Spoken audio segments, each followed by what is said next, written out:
Tolong, tolong. Nah anehnya, sepanjang perjalanan itu tuh mereka dengar jelas suara-suara pendaki lain di depan mereka. Tapi pas mereka coba kejar, mereka nggak nemuin siapa-siapa. Ada sesosok pendaki berpakaian lengkap, bawa ransel tapi nggak ada kepalanya. Mereka berdua diterjang badai dan kabut tebal.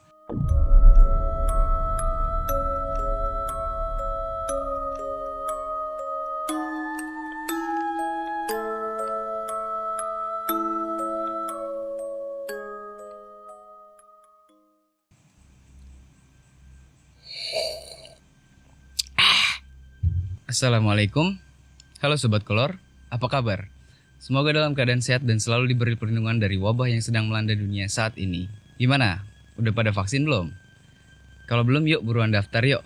Biar apa? Biar wabah ini nggak punya ruang lagi untuk menyebar dan kita semua bisa beraktivitas normal lagi seperti dahulu kala. Karena dalam rangka PPKM ini kita nggak bisa ngedatengin narasumber, ya udah kita cerita-cerita aja deh yuk. Mudah-mudahan pada terhibur. Kita ada satu cerita yang lumayan bikin bulu-bulu halus meremang nih, tentang pendakian horor Gunung Sumbing. Tapi sebelum mulai cerita, kita mau ngucapin makasih banyak nih buat yang udah pada subscribe. Luar biasa banget nih, udah 500-an subscriber aja. Alhamdulillah ya Allah.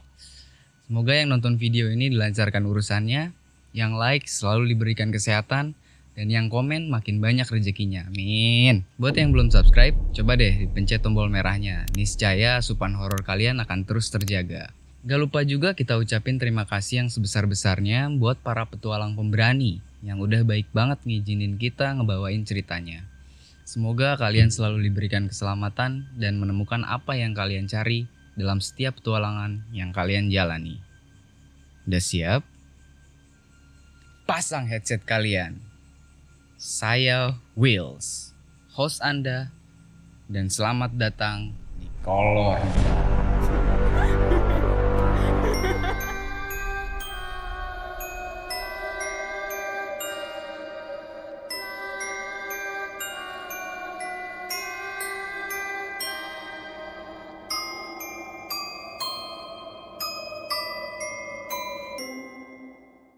Jadi cerita ini dialami oleh sebut aja Yoki pada sekitar bulan Februari tahun 2018 pada saat dia mendaki Gunung Sumbing via Garung.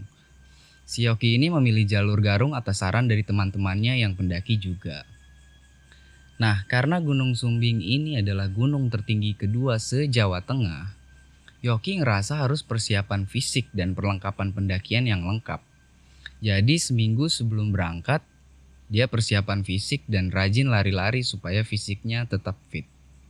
Normalnya sampai puncak sejati itu makan waktu kurang lebih 8 jam perjalanan. Nah, si Yoki ini pada saat itu cuma mendaki berdua doang sama temennya. Dengan harapan mereka bisa ketemu pendaki lain di pos Garung. Singkat cerita, mulailah mereka melakukan perjalanan dari Grobogan dan akhirnya tiba di base camp Garung sekitar jam 4 sore. Ternyata bener tuh, mereka bertemu rombongan lain di pos Garung dan akhirnya gabung deh. Mereka menuju pos 1 sekitar jam 4 sore lebih dikit. Sekitar jam setengah 6 sore mereka sampai di pos 1. Keadaan saat itu udah mulai gelap dan hawa dingin mulai menusuk. Yoki dan temennya break sebentar untuk ibadah maghrib dan nyemil makanan ringan. Beres itu mereka lanjut lagi, gak lupa pakai jaket tebal dan pasang headlamp. Singkat cerita akhirnya mereka sampai di pos 2. Tapi di situ mereka sengaja nggak istirahat meskipun banyak pendaki lain yang ngajak mereka untuk istirahat. Mungkin karena takut kemalaman ya, soalnya mereka ini memang rencananya mau ngecamp di pos 4. Di perjalanan dari pos 2 menuju pos 3, Yoki ngerasa hawa dingin terasa semakin menusuk dan jarak pandang semakin berkurang karena kabut. Sepanjang jalan itu mereka berdua sama sekali nggak ketemu sama pendaki lain. Jadi mereka sedikit mempercepat langkah mereka supaya cepat sampai di pos 3. Nah anehnya, sepanjang perjalanan itu tuh mereka dengar jelas suara-suara pendaki lain di depan mereka. Tapi pas mereka coba kejar, mereka nggak nemuin siapa-siapa.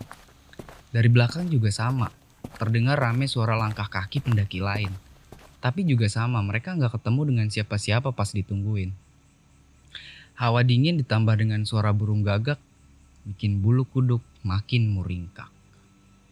Peringatan. Menonton video ini dapat menyebabkan perasaan tidak nyaman seperti perasaan tertekan, pusing, mual, pundak terasa berat, dan merinding. Baca aturan pakai, jika sakit berlanjut hubungi dokter. Lanjut. Nah, pas lagi kondisi tegang kayak gitu, entah halusinasi karena kedinginan dan kelelahan atau bukan, Yoki dan temannya ini ngelihat sosok bola api terbang melintas persis di depan mereka. Gak pakai mikir lagi, mereka berdua kompak mempercepat jalannya sampai jatuh bangun.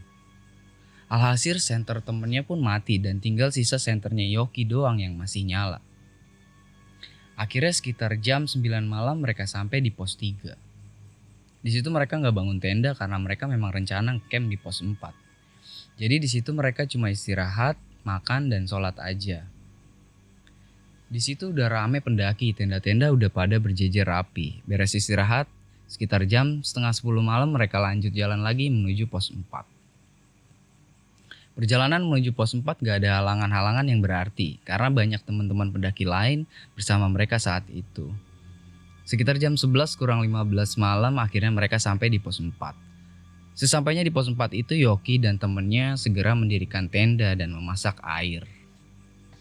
Nah, sekitar jam 11 malam mereka akhirnya masuk tenda untuk tidur karena rencananya mereka ini mau summit nanti sekitar jam 4 subuh. Mereka tidur tanpa firasat apapun tentang apa yang akan menghadang mereka pada saat summit nanti. Jam 3 pagi mereka bangun untuk masak agar stamina pulih lagi. Tepat jam 4 akhirnya mereka melanjutkan perjalanan summit untuk menuju puncak sejati. Suasana saat itu mereka lihat ramai dengan para pendaki yang juga mau summit. Nah, baru aja jalan sekitar 30 menitan, mereka berdua diterjang badai dan kabut tebal. Sampai-sampai mereka tuh keseret sekitar 50 meter keluar dari jalur pendakian. Bahkan saking hebatnya badai, temennya si Yoki ini sampai gak sadarkan diri alias pingsan. Panik dong si Yoki ini. Di tengah kepanikan tersebut, Yoki coba untuk tetap tenang dan berusaha untuk gak terpisah dari temannya. Berulang kali dia coba untuk terus menyadarkan temannya yang pingsan dan akhirnya usahanya membuahkan hasil. Temannya itu akhirnya siuman juga. Gak lama badai mulai reda dan kabut perlahan mulai menipis. Sekonyong-konyong Yoki menyadari sesuatu yang aneh. Dia baru ngeh kalau yang tadi awalnya dia lihat rame pendaki, sekarang cuma mereka berdua doang yang ternyata ada di jalur pendakian itu. Nah, mulai dah tuh pikiran si Yoki gak tenang dan dia mulai ngebayangin hal yang aneh-aneh. Dia ngerasa takut banget tuh pada saat itu karena cuma summit berdua dengan kondisi langit yang masih gelap. Tapi akhirnya mereka tetap gaskan ke puncak. Lagi enak-enak jalan, sayup-sayup di kejauhan mereka lihat dua pendaki lain. Nah, Yoki nyoba manggil-manggil sambil nyenter-nyenterin mereka, mungkin supaya ada temen ya. Tapi sinarnya gak begitu nyampe karena terhalang oleh kabut. Nah, pas sudah agak deket, sekonyong-konyong mereka berdua kaget bukan main. Karena lihat dengan mata kepala sendiri dua pendaki tadi terjun bebas ke jurang. Sontak mereka auto teriak, "Tolong! Tolong!" Tapi gak ada sautan dari pendaki lain. Dia coba senter-senterin tuh ke dasar jurang.